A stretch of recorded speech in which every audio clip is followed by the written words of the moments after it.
بسم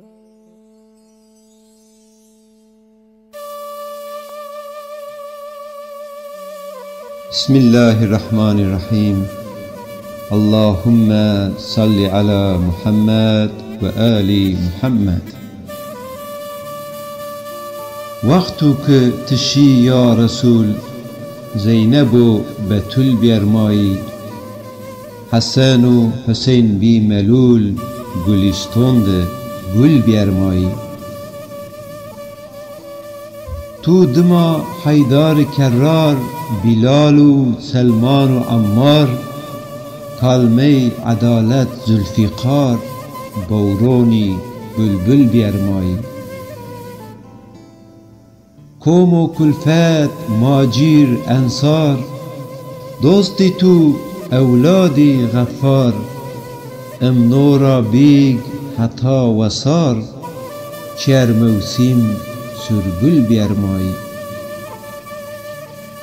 قیل عینین کوی احودی، قاب قدس و تور جودی، هم اندالب و هدهودی، هر دم درد و کل بیرمایی.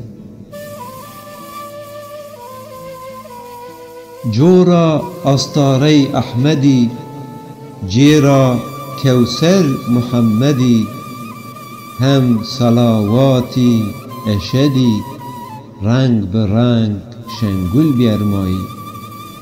عرض فدک قلعه خیبری، سوره اسراء قج حیدری، گده حمزه و جعفری، هاتیجه بتول بیرمایی. هرچی مخلوق ماکی نری، تپشت حزنی پیغمبری، چمین بی سیلا سری، هر زوان را قل بیرمایی.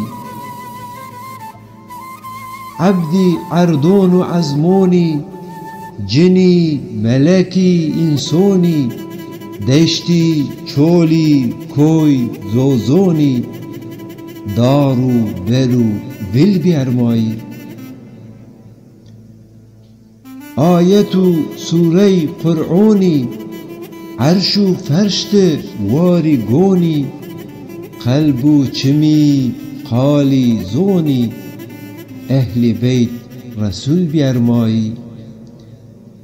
اردی مکه و مدینه، جنی جرمید لاجی کینه، صفا مروه کره کعبه، قصوا و دلدل بیرمایی.